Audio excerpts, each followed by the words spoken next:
പ്രിയപ്പെട്ട സുഹൃത്തുക്കളെ, ഇക്കഴിഞ്ഞ ഏതാനും ദിവസങ്ങളായി കേരള രാഷ്ട്രീയത്തിൽ സജീവമായി ചർച്ച ചെയ്തുകൊണ്ടിരുന്ന ഒരു വിഷയമാണ് വീണ വിജയനുമായി ബന്ധപ്പെട്ട വിഷയം. വീണ വിജയനുമായി ബന്ധപ്പെട്ട മാസപ്പടി കേസ്, എക്സാലോജിക്ക്, CMRL ഇതൊക്കെയായി ബന്ധപ്പെട്ട പണമിടപാട് കേസ്, അതിന് മാസപ്പടി കേസ് എന്നാണ് നമ്മൾ വിളിക്കുന്നത്. അത് കഴിഞ്ഞ ഒരു 8 ദിവസമായിട്ട് വ്യാപകമായി കേരളത്തിൽ ചർച്ച ചെയ്തുകൊണ്ടിരിക്കുകയായിരുന്നു.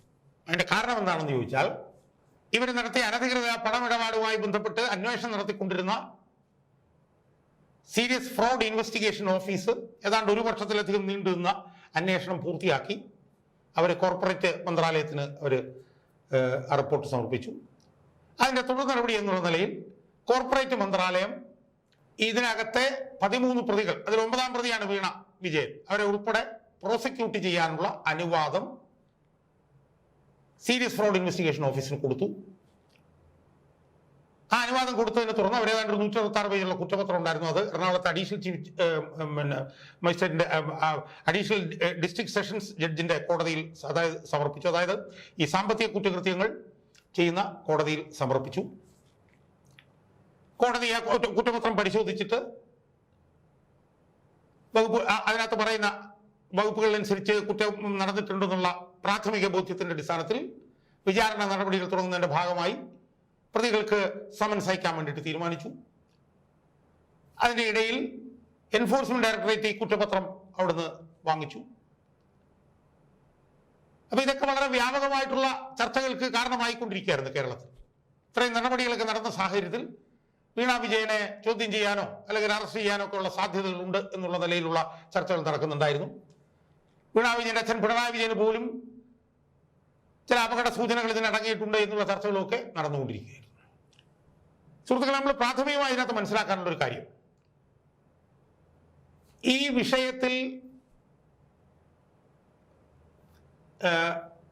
ഈ വിഷയത്തിൽ അടങ്ങിയിട്ടുള്ള നിയമം എന്ന് പറയുന്നത് ക്രിമിനൽ നടപടിച്ചട്ടം അല്ല എന്നുള്ളതാണ്. ക്രിമിനൽ നടപടിച്ചട്ടം അനുസരിച്ചുള്ള നടപടികളല്ല ഈ കേസുമായി ബന്ധപ്പെട്ട് നടക്കുക എന്നുള്ളത് നമ്മൾ ആദ്യമായും പ്രാഥമികമായും മനസ്സിലാക്കണം. അതായത് BNSS അനുസരിച്ചുള്ളതല്ല ഇതിനകത്ത് ഈ കേസിൽ അടങ്ങിയിട്ടുള്ള നടപടി. ഇതൊരു കോർപ്പറേറ്റ് ഫ്രോഡുമായി ബന്ധപ്പെട്ടിട്ടുള്ള ഒരു വിഷയമായതുകൊണ്ട് കമ്പനി നിയമമാണ്, ആ കമ്പനി നിയമം അനുസരിച്ചുള്ള നടപടികളാണ് ഈ കേസിൽ ബാധകമാകുക. അതാണ് നമ്മൾ ആദ്യമായി മനസ്സിലാക്കേണ്ടത്. BNSുമായി ബന്ധപ്പെട്ടിട്ടുള്ള BNS അല്ല ഇതിനെ നയിക്കുന്ന അടിസ്ഥാന നിയമം. ഈ കേസിനെ നയിക്കുന്ന അടിസ്ഥാന നിയമം കമ്പനി ആക്ട് ആണ്. കമ്പനി ആക്ടിലെ വകുപ്പുകൾ പ്രകാരമാണ്. അതുകൊണ്ടാണ് കമ്പനി ആക്ട് 129, 134, 447 എന്നിട്ടുള്ള വകുപ്പുകൾ പ്രകാരമുള്ള കുറ്റപത്രം തയ്യാറാക്കി SFIO അഡീഷണൽ സെഷൻസ് ജഡ്ജിന് സമർപ്പിച്ചത്. അതാണ് നമ്മൾ ആദ്യമായും പ്രാഥമികമായും നമ്മൾ മനസ്സിലാക്കേണ്ട ഒരു കാര്യം. രണ്ടാമത്തെ കാര്യം, ഇതിനകത്ത് നടന്നിട്ടുള്ള കോടതി നടപടികളാണ്. അതാണ് നമ്മൾ മനസ്സിലാക്കുന്നത്. ആ കോടതി നടപടികൾ എന്ന് പറഞ്ഞാൽ എന്താ? ഈ വിഷയം ആദ്യം വന്നു 2023 മധ്യമായപ്പോഴത്തേക്ക് ഇൻകം ടാക്സ് ഇന്ററിം സെറ്റിൽമെന്റ് ബോർഡിന്റെ ഉത്തരവ് വന്നു. അതിലാണ് CMRLുമായി ബന്ധപ്പെട്ടും പിണറായി വിജയന്റെ മകളുമായി ബന്ധപ്പെട്ടും ഒക്കെയുള്ള പരാമർശങ്ങൾ വന്നത്. അതുമായി ബന്ധപ്പെട്ടുകൊണ്ട് 2024 ജനുവരിയിൽ SFIO അന്വേഷണം ആരംഭിച്ചു.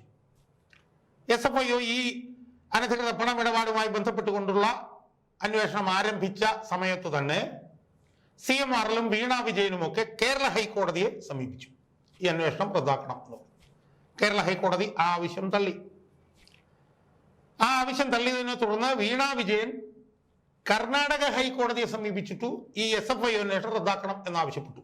പ്രമുഖ അഭിഭാഷകനായിട്ടുള്ള അരവിന്ദ് ദത്താറാണ് അവിടെ വീണയ്ക്ക് വേണ്ടി ഹാജരായത്. എന്നാൽ കാര്യകാരണ സഹിതം 8-9 ലംഘനങ്ങൾ പറഞ്ഞുകൊണ്ട് കർണാടക ഹൈക്കോടതി ഈ SFIO അന്വേഷണം റദ്ദാക്കേണ്ട ആവശ്യമില്ല, അത് മുന്നോട്ട് പോകട്ടെ എന്ന് പറഞ്ഞു. അപ്പൊ രണ്ടാമത്തെ ഹൈക്കോടതി തള്ളിയതിനെ തുടർന്ന് CMRL ഡൽഹി ഹൈക്കോടതിയിൽ കൊണ്ടുപോയി ഈ അന്വേഷണം റദ്ദാക്കണം എന്ന് പറഞ്ഞിട്ട് ഒരു കേസ് കൊടുത്തു.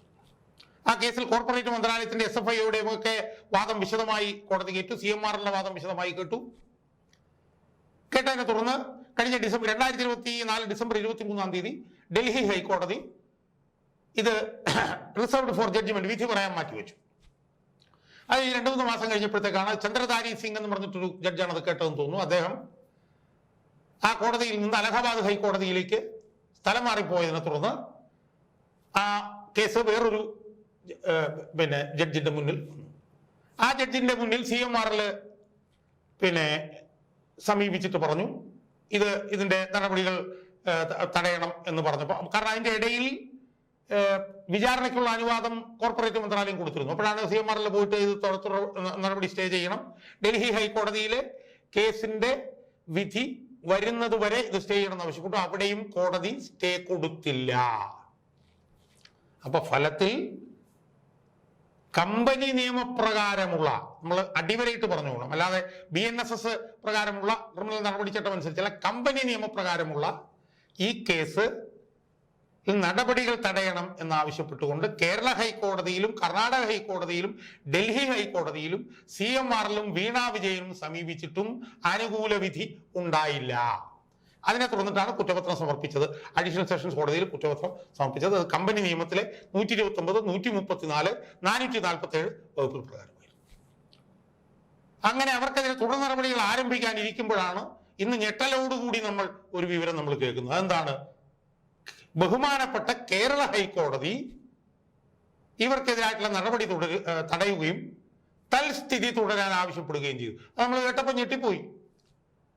അത് ഏറ്റവും പ്രധാനപ്പെട്ട ഒരു കാര്യം എന്താ? കോടതി അവധിയാണ്, കോടതി അടയ്ക്കാണ്, അവധിക്കാല ബെഞ്ചാണുള്ളത്. അവധിക്കാല ബെഞ്ചിന്റെ മുമ്പിൽ വരുമ്പോൾ ഈ കേസിന് എന്താണ് സുഹൃത്തുക്കൾ എത്ര പ്രാധാന്യം? അവധിക്കാല ബെഞ്ച് ഇത് സമ്പൂർണ്ണമായിട്ടുള്ള പ്രാധാന്യത്തോടുകൂടി കേട്ട് എന്തെങ്കിലും ഒരു തീരുമാനം പറയേണ്ട ഒരു കേസാണോ ഈ കേസ്? ഇതൊരു അഴിമതി കേസല്ലേ? പക്ഷെ ഈ അഴിമതി കേസിലെ പ്രധാനപ്പെട്ട പ്രത്യേകത എന്താണ്? പിണറായി വിജയന്റെ മകൾ ഈ അഴിമതി കേസിൽ പ്രതിയാണെന്നുള്ളതാണ് ഈ കേസിന്റെ പ്രത്യേകത. പക്ഷെ അതൊരു ഹൈക്കോടതിയെ സംബന്ധിച്ചിടത്തോളം അതെങ്ങനെ ഒരു പ്രത്യേകതയുള്ള കേസായി മാറും? ഇതാണ് എനിക്ക് ചോദിക്കാനുള്ള ചോദ്യം. ഹൈക്കോടതിക്ക് അതെന്താണ് ഇത്ര പ്രത്യേകത? ഹൈക്കോടതിക്ക് പിണറായി വിജയന്റെ മകളും ഞാനും വേറൊരു സാധാരണക്കാരനും തമ്മിൽ എന്താണ് വ്യത്യാസം? ഹൈക്കോടതിയെ സംബന്ധിച്ചിടത്തോളം ആർട്ടിക്കിൾ 14 ഹൈക്കോടതിയെ നയിക്കേണ്ടത്. ഹൈക്കോടതിയെ നയിക്കേണ്ടത് നിങ്ങൾ ആരാണെങ്കിലും നിയമം നിങ്ങളെക്കാൾ മുകളിലായിരിക്കും, പണ്ഡിതനും പാമരനും ഒരേ നിയമം. അതല്ലേ ആർട്ടിക്കിൾ 14 പറയുന്നത്? പണ്ഡിതനും പാമരനും ഒരേ നിയമം, പിണറായി വിജയന്റെ മകൾക്കും എനിക്കും ഒരേ നിയമം. അതല്ലേ ഹൈക്കോടതി പറയേണ്ടത്? പക്ഷെ നമ്മളെല്ലാം ഞെട്ടിച്ചുകൊണ്ട് കേരള ഹൈക്കോടതിയിലെ ബഹുമാനപ്പെട്ട ജസ്റ്റിസ് TR രവി, എനിക്ക് പേര് പറയുന്നതിൽ ഒരു മടിയില്ല, എന്തു പ്രത്യാഘാതം വന്നാലും ഞാൻ പേര് പറഞ്ഞിരിക്കും, TR രവി, ആ രവിയുടെ ബെഞ്ചിന്റെ മുന്നിൽ CMRL കൊണ്ടുപോയിട്ട് ഒരു കേസ് കൊടുത്തിട്ട് പറഞ്ഞു ഇത് ഞങ്ങളെ കേട്ടിട്ടില്ല, ഞങ്ങളെ കേൾക്കാത്തത് കൊണ്ട് ഞങ്ങളെ കേൾക്കുന്നത് വരെ ഇതിന്റെ തുടർ നടപടികൾ സ്റ്റേ ചെയ്യണമെന്ന് പറഞ്ഞു. നമ്മളത് ആലോചിച്ച് നോക്കണം. ഡൽഹി ഹൈക്കോടതിയിൽ കമ്പനി നിയമം അനുസരിച്ചിട്ടുള്ള ഈ കേസാണ് CMRL വാദിച്ചത്. അവിടെ ക്രിമിനൽ നടപടി ചട്ടമാണ്, ഞങ്ങളെ കേട്ടിട്ടില്ല എന്നുള്ള വാദമൊന്നുമല്ല അവിടെ പറഞ്ഞത്.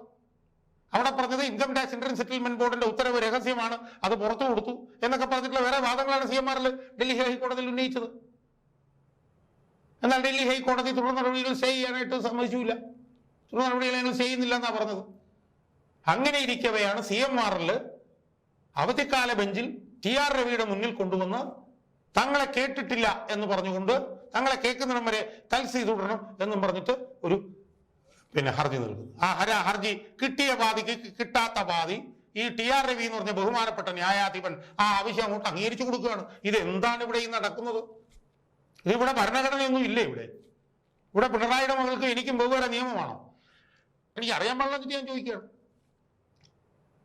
എന്നിട്ട് ജഡ്ജി ചോദിച്ചത് ക്രിമിനൽ നടപടി ചട്ടപ്രകാരം ഇത് പ്രതികളെ കേട്ടിട്ട് വേണ്ടേ തീരുമാനം എടുക്കാൻ? ഇനി ഞാൻ ചോദിച്ചാൽ ബാലപാഠം അറിയാത്ത ആളാണോ ഈ ജഡ്ജി TR രവി എന്ന് എനിക്ക് തോന്നുന്നത്. എനിക്ക് മനസ്സിലാവാത്തത്. അവിടെ കമ്പനികാര്യ മന്ത്രാലയം വന്നിട്ട് പറഞ്ഞു, ബഹുമാനപ്പെട്ട ജഡ്ജി, ഇത് ക്രിമിനൽ നടപടി ചട്ടം പ്രകാരമല്ല, ഇത് കമ്പനി നിയമപ്രകാരമാണ്. കമ്പനി നിയമപ്രകാരം ഉള്ള ഈ കേസിൽ പ്രതികളെ കേട്ടിട്ട് വേണം തീരുമാനം എടുക്കാനൊന്നും ഇല്ല, ഇത് BNSS പ്രകാരമല്ല എന്ന് പറഞ്ഞിട്ട് പോലും ഈ ജസ്റ്റിസ് TR രവിക്ക് അത് മനസ്സിലായില്ലെന്നാണോ? ഇനി എനിക്കറിയില്ല, മനസ്സിലാവാത്തതാണോ, മനസ്സിലാവാഞ്ഞ പോലെ ഭാവിക്കുന്നതാണോ, കണ്ണടച്ചിരുട്ടാക്കുന്നതാണോ എന്താണെന്ന് എനിക്കറിയില്ല. ഈ TR രവി ഈ CMRL എന്ന് പറയുന്ന ഈ അഴിമതി കമ്പനിയുടെ വാദം തൊണ്ട തൊടാതെ വിഴുങ്ങിക്കൊണ്ട് എല്ലാ തുടർ നടപടികളും സ്റ്റേ ചെയ്ത് തുടർ നടപടികൾ തൽസ്ഥിതി തുടരും എന്ന് പറഞ്ഞു. എന്നിട്ട് എന്ത് ചെയ്തു? മെയ് 19 നോട്ടീസ് അയച്ചു. ഇത്ര ഗംഭീരമായിട്ടുണ്ടെന്ന് ആലോചിക്കുക. കോടതികൾ ഇങ്ങനെ പോയാൽ പിന്നെ നമ്മളൊക്കെ പോയിട്ട് വല്ല തൂങ്ങിച്ചെത്താ പോരെന്ന് ഞാൻ ചോദിക്കുന്നത്. ഈ കേരള ഹൈക്കോടതി ഇങ്ങനെ തുടരാൻ പോയി കഴിഞ്ഞ് തൂങ്ങിച്ചെത്താ പോരെ നമ്മൾ? കേരള ഹൈക്കോടതി തള്ളിയത്, കർണാടക ഹൈക്കോടതി തള്ളിയത്, ഡൽഹി ഹൈക്കോടതി തള്ളിയത്, ഇതെല്ലാം തള്ളിക്കഴിയുമ്പോഴത്തേക്ക് ഒരു പൊട്ടവാദവുമായിട്ട് ഈ അഴിമതി കമ്പനി ഹൈക്കോടതിയിൽ കൊണ്ടുവന്ന് ഒരു കേസ് കൊടുക്കുമ്പോൾ TR രവി എന്ന് പറഞ്ഞൊരു ജഡ്ജി വന്നിരുന്നിട്ട് ഈ അഴിമതിക്കാരന്റെ വാദം തൊണ്ട തൊടാതെ വിഴുങ്ങാൻ പോയാൽ പിന്നെ നമ്മൾ പിന്നെ പിന്നെ പിന്നെ എന്താ അർത്ഥം? നമ്മൾ ഏത് വാതിലെ പോയി മുട്ടും എന്നാണ് ഞാൻ ചോദിക്കുന്നത്. ഇനി മെയ് 19 വരെ ഇനി ഒരു അനക്കവും ഇല്ല. നോട്ടീസ് അയച്ചു, നോട്ടീസ് വരണം, അതിൻ്റെയൊക്കെ കാലം എടുക്കും, അതിൻ്റെയൊക്കെ ഇടയിൽ പണികൾ നടക്കും.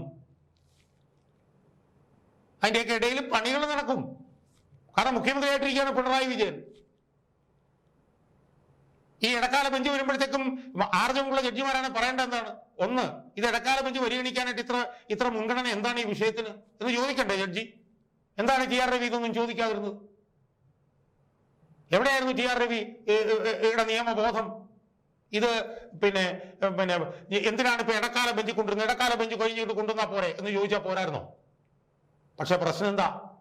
ഇടക്കാല ബെഞ്ച് അവധിയും കഴിഞ്ഞിട്ട് മെയ് 19 കഴിഞ്ഞിട്ട് ചോദിക്കാണ്ടിരിക്കുമ്പോൾ അതിന്റെ ഇടയിൽ പിന്നെ വീണാ വിജയൻ ചിലപ്പോൾ ചോദ്യം ചെയ്യപ്പെടുകയോ അറസ്റ്റ് ചെയ്യപ്പെടുകയോ ഒക്കെ ചെയ്യാനുള്ള സാധ്യത ഉണ്ടായിരുന്നു. ആ വഴിയല്ലേ ജഡ്ജിയുടെ ഈ പണി കൊണ്ട് ഇവിടെ അടഞ്ഞു പോയത് അല്ലേ? അങ്ങനെ ചിന്തിച്ചാൽ കുറ്റപ്പെടുത്താൻ പറ്റുമോ? അങ്ങനെ സാധാരണ ജനങ്ങൾ ചിന്തിച്ചാൽ അവരെ കുറ്റപ്പെടുത്താൻ പറ്റുമോ? പറ്റില്ല. അപ്പോ പിണറായി വിജയന്റെ മകൾക്ക് എന്താ കൊമ്പുണ്ടോ എന്നാ എനിക്ക് TR രവി എന്ന് പറഞ്ഞ ജഡ്ജിയോട് എനിക്ക് ചോദിക്കാനുള്ളത്. അവർക്ക് എന്താ കൊമ്പുണ്ടോ? അവർക്കൊരു കൊമ്പുമില്ല.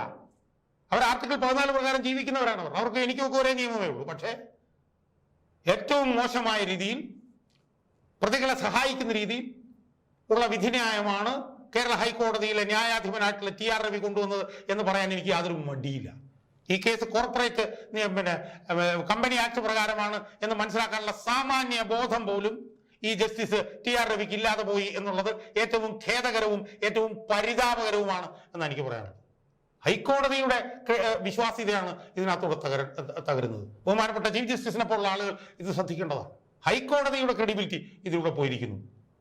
3 ഹൈക്കോടതികൾ രക്ഷപ്പെടുത്തില്ല എന്ന് വന്നപ്പോൾ ജസ്റ്റിസ് TR രവി വന്നിരിക്കുന്നു സഹായിക്കാൻ. അപ്പൊ അതുകൊണ്ട് ഒരു പൊതുപ്രവർത്തകൻ എന്നുള്ള നിലയിൽ, അഭിഭാഷകൻ എന്നുള്ള നിലയിൽ എനിക്ക് സൂചിപ്പിക്കാനുള്ളത് ജസ്റ്റിസ് TR രവിയുടെ ഈ നടപടി പിണറായി വിജയന്റെ മകൾ വീണാ വിജയനെയും പിണറായി വിജയനെയും സഹായിക്കുന്നതായി പോയി. ഇത് തീർത്തും നിയമവിരുദ്ധമായി പോയി. ഇത് നിയമത്തിന്റെ ബാലപാഠങ്ങൾ പോലും അറിയാത്ത നിലയിലുള്ള ഒരു വിധിയായി പോയി. അതുകൊണ്ട് ബഹുമാനപ്പെട്ട ചീഫ് ജസ്റ്റിസ് ഇടപെട്ട് TR രവിയെ ഈ കേസ് കേൾക്കുന്നതിൽ നിന്നും നീക്കണം എന്നാണ് എനിക്ക് സൂചിപ്പിക്കാനുള്ളത്. ഈ യഥാർത്ഥത്തിൽ ഈ വിധി റദ്ദാക്കപ്പെടണം എന്നാണ് എനിക്ക് സൂചിപ്പിക്കാനുള്ളത്.